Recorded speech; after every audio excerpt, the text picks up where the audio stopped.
Hello, this is Ayako Sukigucha from Furenesu Kitchen.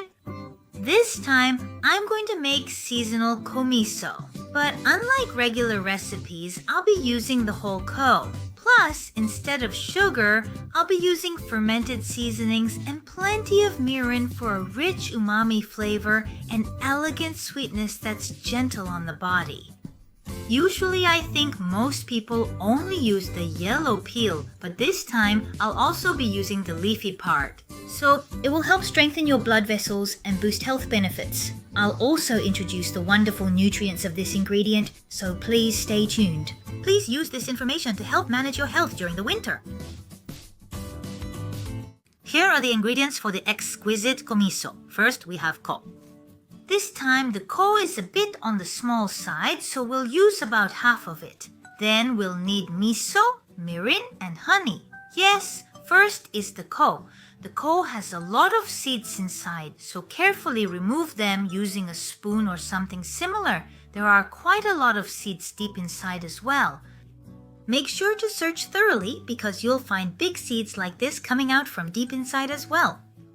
Remove them carefully. I've heard that if you soak the seeds in alcohol, they can be used for cosmetics or even turn into a kind of water.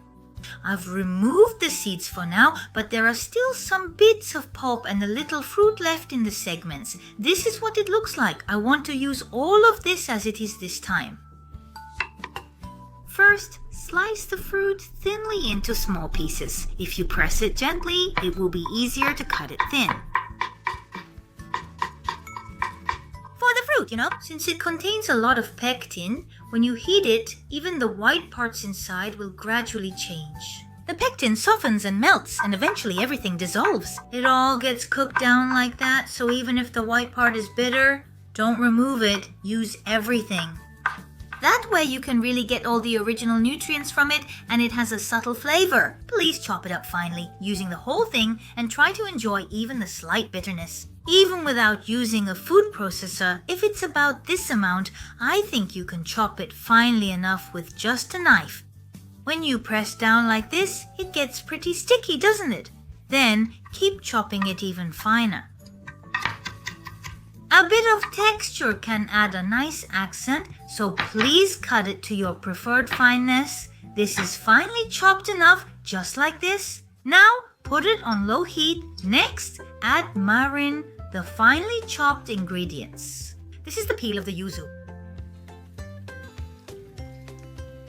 Mirin contains alcohol, which quickly penetrates the ingredients and helps make them tender.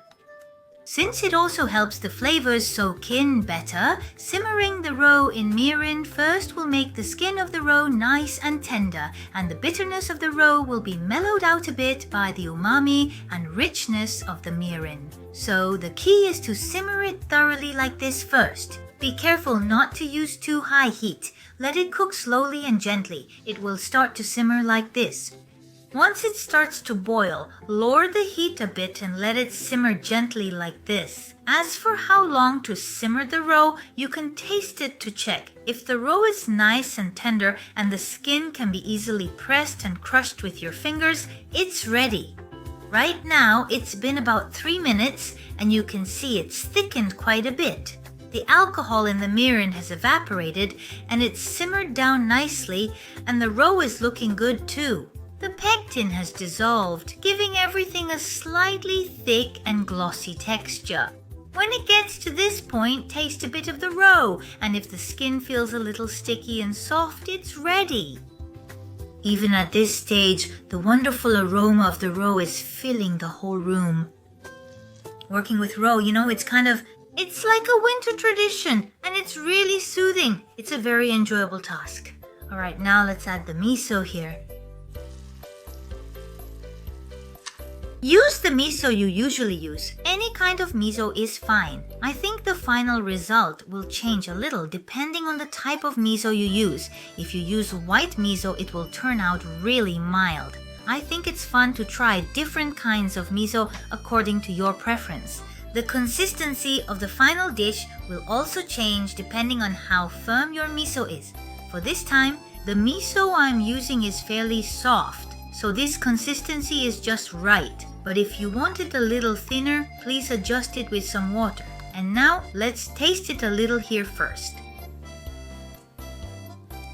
At this stage, it doesn't taste that sweet. It's more like a savory miso side dish. If you want it a little sweeter, you can adjust the sweetness to your liking. Of course, you can use other types of sweeteners as well. This time, I'm going to add about 1 tablespoon and finish it up.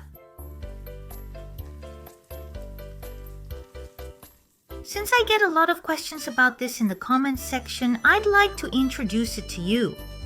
This is Lavender honey. I bought it when I traveled to southern France. As you can see, it's white like this and it has a really rich flavor and is delicious. The taste may vary a bit depending on the type. You can use your favorite kind or miso or things like that to make your own original miso. Please enjoy it. Okay, now I'll turn off the heat.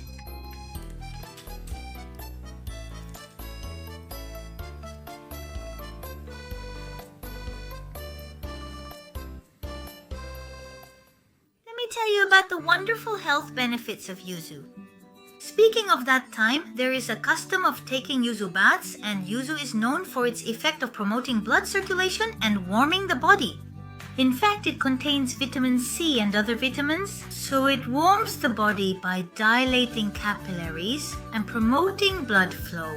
It helps prevent colds. Also, hesperidin, which is the bitter component, is found in large amounts in the white pith and fibers. It helps strengthen blood vessels, promote blood flow, improve high blood pressure, and lower neutral and bad cholesterol. It is widely found in citrus fruits. As for this component, it is said that yuzu contains by far the most, 20 times more than mandarins and 3 times more than lemons.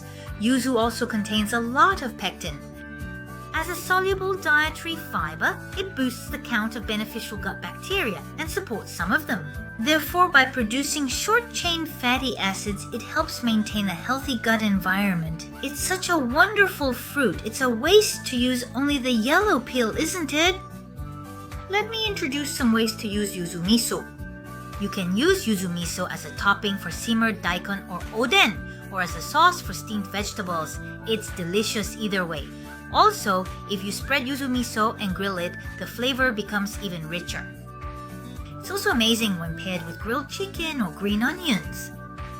You can store it in the refrigerator for about 2 weeks, and if you freeze it, it will last even longer so you can enjoy it all year round. If you have a lot of yuzu, it's convenient to make a big batch at once. I'd like to tell you a little about the flavor of this miso made with whole yuzu.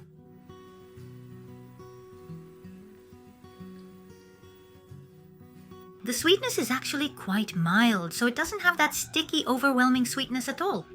It has a rather refreshing taste, and the yuzu flavor really stands out. You can also sense a slight bitterness from the yuzu. If you really don't like this bitterness, you might want to use only the yellow part of the yuzu. But considering all the wonderful health benefits of yuzu are in this bitterness, I think it actually adds a nice accent to the flavor. I hope you can enjoy it with that in mind.